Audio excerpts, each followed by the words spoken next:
নমস্কার।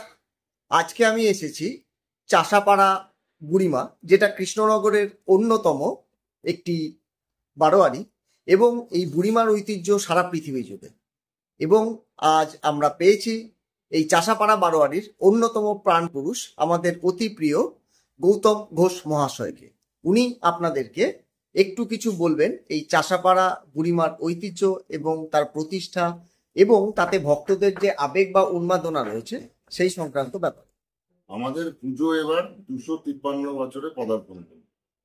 আমাদের পুজো এখন তো শহরের বা জেলার নয়, এখন সারা ভারতবর্ষে ছড়িয়ে গেছে আমাদের পুজো। ভারতবর্ষের বিভিন্ন প্রান্ত থেকে অগণিত ভক্তবৃন্দ আমাদের এখানে আসেন।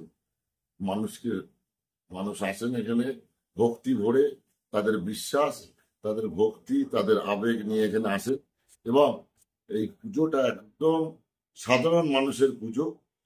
সাধারণ মানুষ বিভিন্ন ধরনের মায়ের কাছে মানত করেন, সেই তাদের মনস্কামনা পূর্ণ হলে তাদের যে ক্ষুদ্র ক্ষুদ্র মাকে দান করেন, সেই ছোট ছোট সোনা তাদের দান থেকে আজকে কিন্তু 253 বছর বয়সে বুড়িমার মাথার চুল থেকে পায়ের নখ পর্যন্ত টোটালটা আমরা সোনা দিয়ে ভরে দিতে পেরেছি। এটা একদম সারা দেশের মানুষের পুজো। এটা এই পুজোর মাহাত্ম্য হলো, আমরা সবসময় এই পুজোটাকে নিষ্ঠার সঙ্গে পুজো করি।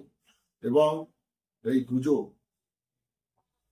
সবাই জানেন আপনারা যে কৃষ্ণনগর শহরে রাজবাড়িতে রাজা কৃষ্ণচন্দ্র রায় পুজোর প্রচলন করেছিলেন। তারপরে যদি কোনো প্রাচীনতম পুজো থেকে থাকে, সেটা হচ্ছে আমাদের চাষাপাড়া বারোয়ারি জগদ্ধাত্রী বুড়িমা। এই পুজো মানুষের একটা আবেগ, মানুষের একটা হৃদয়ের মধ্যে গেঁথে গেছে।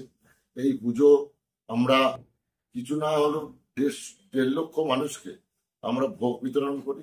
সেই ভোগের 1.5 লক্ষ মানুষকে আমরা ভোগ বিতরণ করি, এবং এই ভোগটা মানুষ নেয়।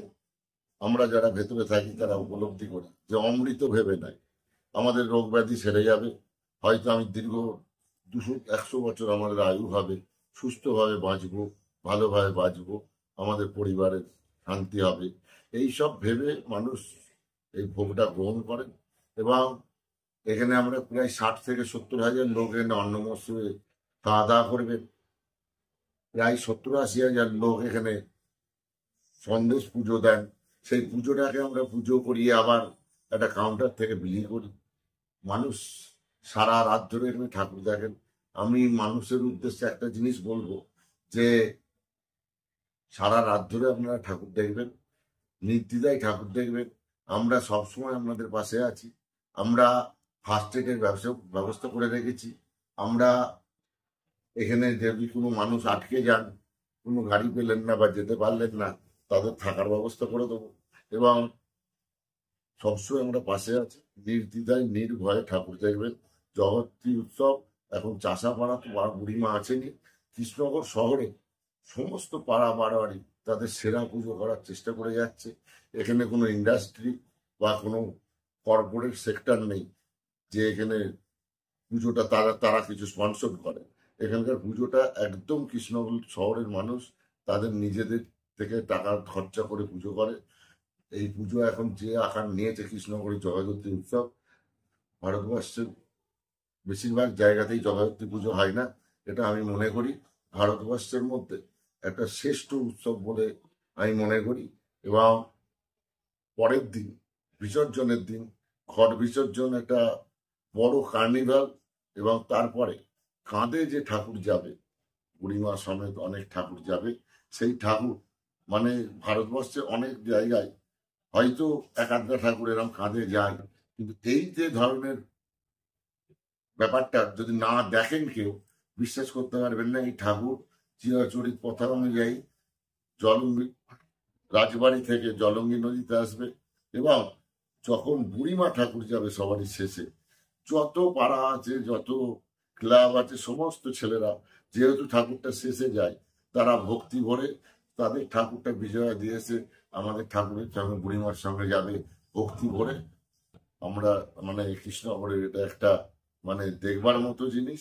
এবং কৃষ্ণনগর শহরে এখন পুজোটা এমন একটা মাত্রায় গেছে, কোনো ঝামেলা অশান্তির কোনো জায়গা নেই। একটা সময় আমাদের এসব লোকের মুখে ছিল গন্ডগোল অশান্তি হয়, কিন্তু এখন লক্ষ লক্ষ মানুষ আসছেন, কোনো সব ব্যাপার নেই, নির্দ্বিধায় নির্ভয়ে সবাই ঠাকুর দেখবেন, আসবেন। আমাদের চাষাপাড়া বারোয়ারি সম্পাদক হিসেবে আমি সবাইকে আমন্ত্রণ জানালাম। আর সমস্ত বারোয়ারি ক্লাবকে একটা অনুরোধ রাখবো যে সবাই কাঁধে কাঁধ মিলিয়ে কৃষ্ণগড়ের জগদ্ধাত্রী উৎসবটা সুন্দর একটা চেহারা দিই, যাতে সারা ভারতবর্ষের মানুষ দেখবে যে কৃষ্ণগড়ের মতো একটা জায়গায়, যেটা কলকাতা থেকে 120 কিলোমিটার দূরে, তারাও পারে কৃষ্ণগড়ে এরকম একটা অনুষ্ঠান করে, একটা উৎসব করে মানুষকে প্রেজেন্ট করতে পারে। আরেকটা কথা আপনাকে আমি জিজ্ঞাসা করব, যে এখানে আমরা দেখেছি যে দণ্ডিকাটা বা এরকম কিছু মানত বিশেষ উদ্দেশ্যে ব্যবহার করা হয়, ব্যাপারটা কি এবং কিভাবে এটা হয়, যদি আপনি একটু অনুগ্রহ করে জানান আমাদের।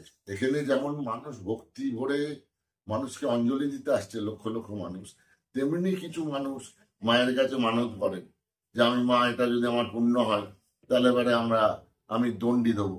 তারা সেই সব ভক্তবৃন্দ জলঙ্গি নদী থেকে স্নান করে দণ্ডি কাটতে কাটতে, আমি যতদূর জানি সূর্য উদয়ের আগে তারা জলঙ্গিতে স্নান করে দণ্ডি কাটতে কাটতে মায়ের এখানে এসে মায়ের মন্দিরে নমস্কার করে তারা মাকে শ্রদ্ধা ভক্তি জানিয়ে এখান থেকে যান। এবং এটা কৃষ্ণগড়ের মানুষ না, এটাও সারা দেশের বিভিন্ন প্রান্তের মানুষ আছে।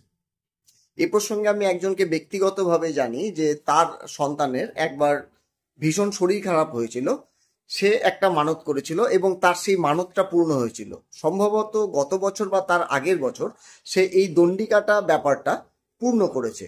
তো এই প্রসঙ্গে আপনি কি বলবেন, যাদের অনেকের ইচ্ছা আছে বা আসতে পারছেন না, তারা সরাসরি যদি বুড়িমার কোনো অ্যাকাউন্ট বা কোথাও যদি মাকে কোনো রকম দান বা কিছু করতে চান, সে প্রসঙ্গে যদি আপনি একটু বলেন। আমাদের যে কোনো জায়গা থেকে, বিশ্বের যে কোনো জায়গা থেকে আমাদের পুজো লাইভ দেখতে পারবে, এবং তার যদি মনে হয় বুড়িমাকে কিছু ডোনেট করবেন বা তার কিছু সামর্থ্য মতো কিছু দেবেন, আমাদের অ্যাকাউন্ট নাম্বার সব দেওয়া আছে, সমস্ত কিছু দেওয়া আছে।